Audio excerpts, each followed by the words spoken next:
Welcome to Making Room. I'm so excited about our episode today. I have the mighty O'Shea Bowens joining us. He is a cybersecurity expert who has had the opportunity to work in that field for a good while, a good long time. I don't want to age you, O'Shea, but he has been in that field and is very well respected. An educator, he teaches people all about cybersecurity. He does that for his clients. He has a slew of young, interested technologists who follow him, learn from him, and he mentors them and educates them in cybersecurity best practices.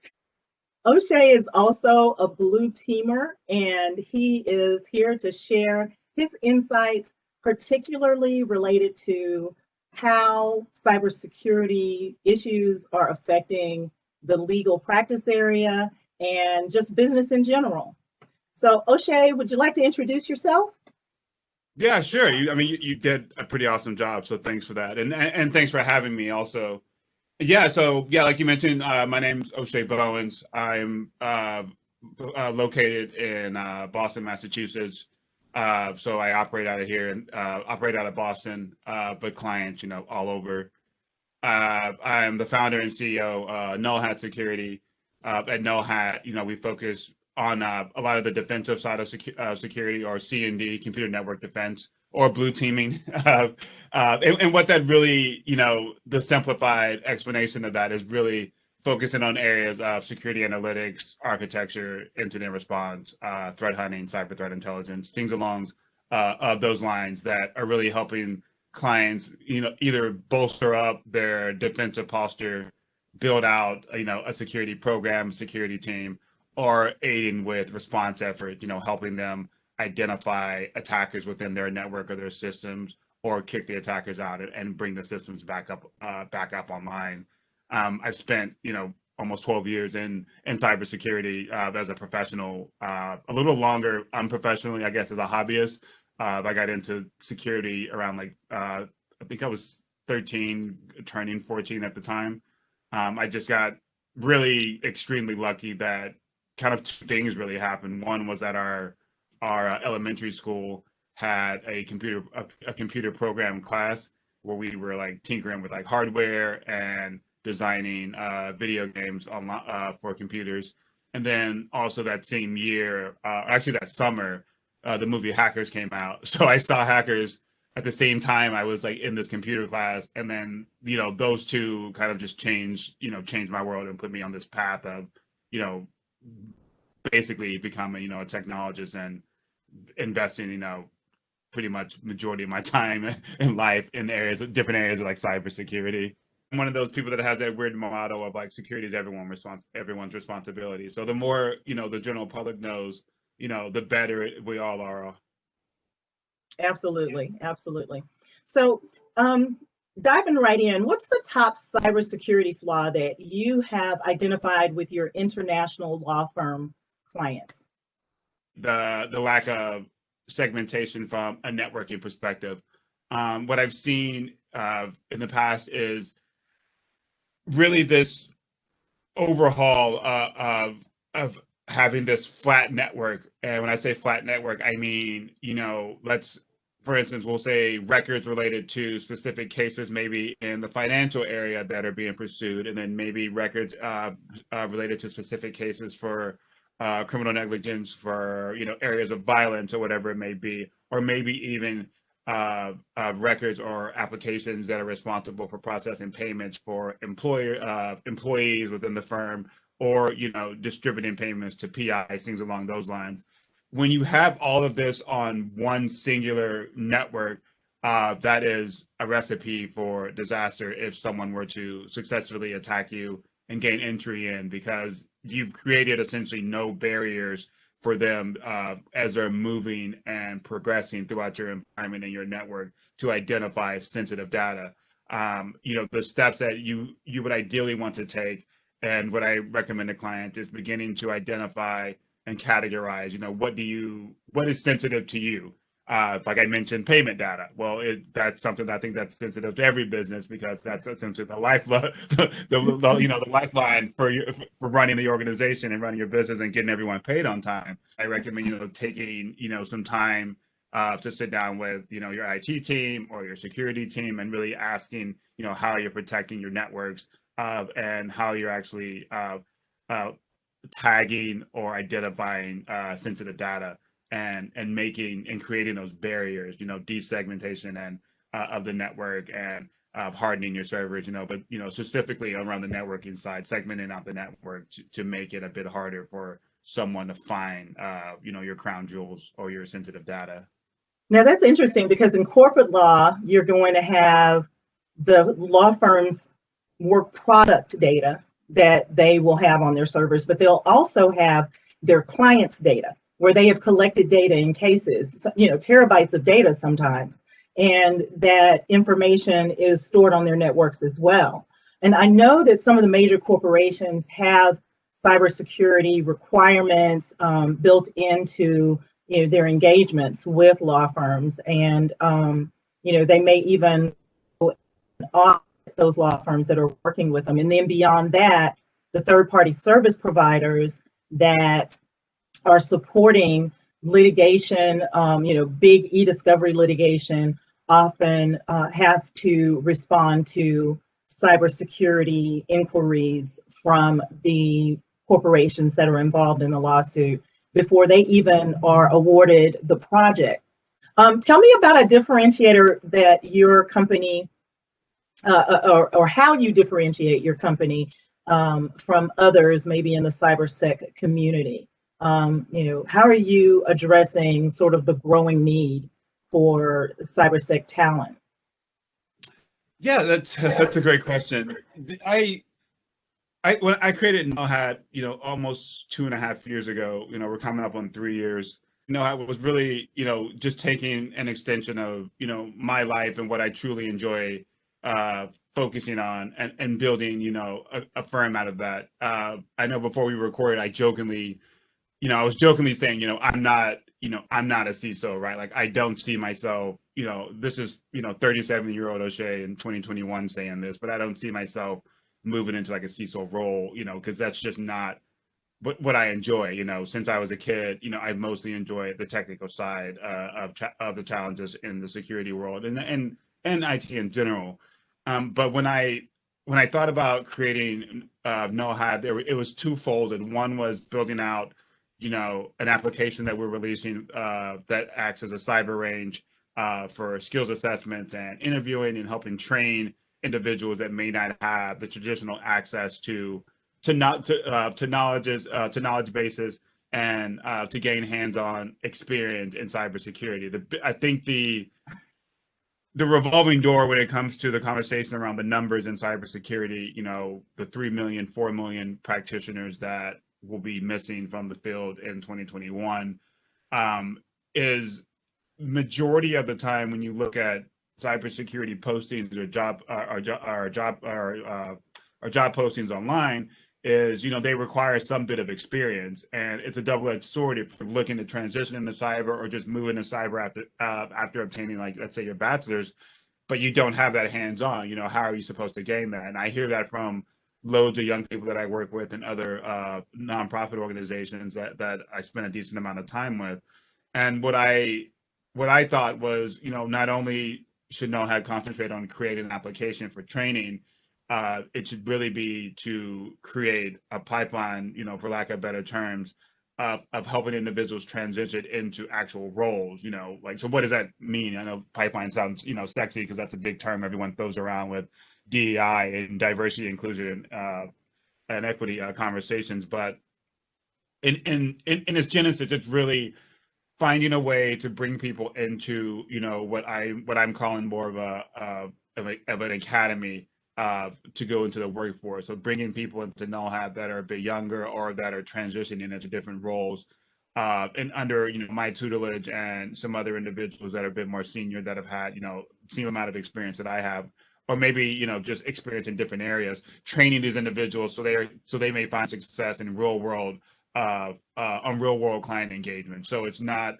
hey, here's take a certification and, good luck, go figure it out. It's, hey, what if you accepted in and you come work with NoHat, we will train you up in different areas of security. And as we receive, as we win bids on different client engagements, we bring you along, so it's no longer, get the cert and see what happens. It's, we are doing real world training based upon what we've run into in our years of practice in the field. And then, almost getting ready to throw people in the fire, essentially. Like like you said, you wanted to work in security. Well, now we're going to go help someone. We're going to go help this client. And, here's your time to shine, or, find out if this is what you really want. But I think ensuring that people have a real world opportunity to test out what they're learning it is essentially key. And also ensuring that they are paid. I know for a fact that one of the biggest hurdles with moving into security, especially with people transitioning, is, you have to take time to train. You have to find a way to pay for certification training. And most people might have two weeks off out of the year. So what do you do for 4 or 5 months while you're training yourself up? You're losing money in a sense if you're not working, so finding a way to ensure that people are paid as they're gaining more experience. And that's, that's what was key for me. Like, I left school when I was 20, but I was able to transition into working because, from 14 to 20, I was already kind of apt at understanding different areas of security. I wasn't very deep, as deep as I am now, but I understood, basics of networking, the basics of system administration, a bit about web security. So I was able to transition kind of into a role a lot faster. And, I want to help people do that versus, get a certification and then, you're waiting for someone to maybe give you a call back after you applied to, 40 to 100 jobs. That's a perfect business model for this current climate. I know that cybersecurity is hot.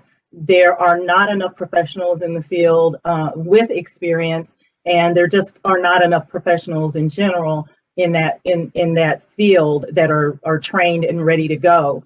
And I remember sort of building eDiscovery as a market, building a talent base for myself in eDiscovery, because there weren't people who already had experience in eDiscovery in the earlier days. I've been at this for 30 years. In the earlier days, there weren't people who had experience in that. You had to teach them how to do it. And, most of my clients, when I first started, when I left the law firm that I was with and started in the consulting space and the staffing space, were looking for talent that had experience. And so what I did in those instances was I would bring in people, I would train them, and then I would send them out on jobs, and I would actually go and manage the projects that they were working on so that they could be supervised while they were basically getting on the job training. It worked really well. And, it sort of helped to establish, a nice network of people who were ready to operate in the eDiscovery space. And I can see that being a great way for your organization to, add value to the cybersecurity community in terms of people, and to also add value in terms of a provider. I mean, that is absolutely the smart route to take. Kudos to you. So tell me, what do cybersecurity people do for fun? There is this like weird kind of myth, or I don't know, I don't want to say stereotype because that's venturing kind of deep, but that, a lot of people in IT or technologists like don't have a life away from a keyboard. I know for myself, aside from, spending time with my family, like I'm really into snowboarding. I like to be outside. I think, it's a good balance because I spend so much of my time, in front of a computer that, I'm like dying to get outside when I'm not doing something. So I grew up playing soccer and rugby, so I still do that.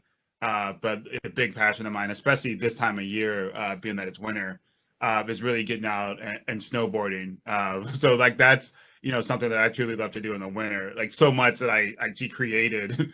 I had this crazy idea of, creating a smaller conference kind of similar to like the old school DEF CON conferences. Like DEF CON's like the biggest like security, computer security or hacker conference like in the world that happens in Vegas every year. And I remember going when I was younger, and it was just a different vibe because it was a lot smaller. People were just, not to say people aren't friendly there. There wasn't as much ego, I guess, included in the conference. But and I really kind of missed that. And I have this idea of creating, a smaller conference where, maybe we snowboard during the day, and then we have, some really awesome talks or just individuals sharing research or speaking about problems that they've run into, at night. So I created something called SkiCon, and that ran for the first time last February in 2019, or I'm sorry, 2020.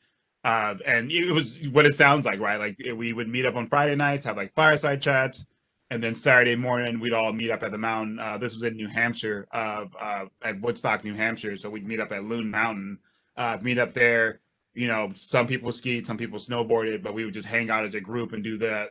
And then, have some drinks. And then at night, we had like some, more informal talks just about some really cool stuff people were working on, right? And it was super informal, but super inclusive. It wasn't there was no ego involved. We didn't record anything. I think sometimes when you record, it turns some people that want to share what they're doing away, because they don't want that to be public. And when I think about the older DEF CONs, like they didn't really record stuff.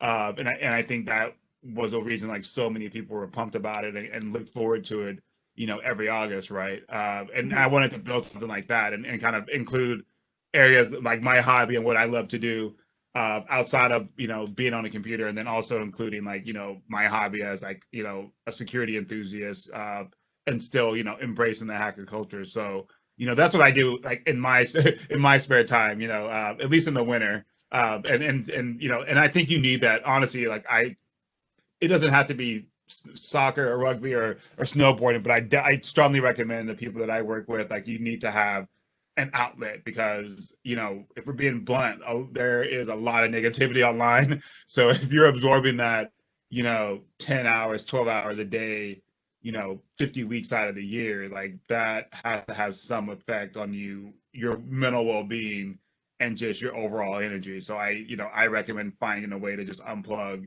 and just stepping away. Yeah, that sounds really good right now after having been, locked up for so long with the virus lockdowns and so forth. But I think everybody is missing the gatherings, right? The gatherings of people in their professional communities. I saw the coolest thing. There was on eDiscovery Day, there was an event that was held on this platform, Verbella, and Mary Mack, if you know her, put it on, and she sort of bought this virtual space, and everybody sort of logged in, and you create an avatar, and you get to walk around and sort of have conversations with people whose avatars are within proximity of yours. And it was really sad, but that was so much fun, because that was as close as we could get to, a virtual conference or a virtual gathering, as close as we could get to a real gathering. We had to do it virtually, but that sounds really cool. The avatars could dance, they could flip, they could, they had a mixologist come and, do a video. They showed like how to make certain drinks and so forth, and you hopped in these little boats and drove around, and you could hop in boats with people, so you could actually have a conversation while somebody is driving the boat. So it was kind of a combination between a video game and a multiplayer video game and a conference, and it was very cool. I had a lot of fun doing that. It sounds cool. Like I'll have to look at that platform. Yeah, you should. It was a lot of fun. Well, listen, I thank you for spending so much time with me today. Hopefully we can do this again and dive a little bit deeper. I learn something from you every time we talk, and I just am really thrilled that we were able to hang out.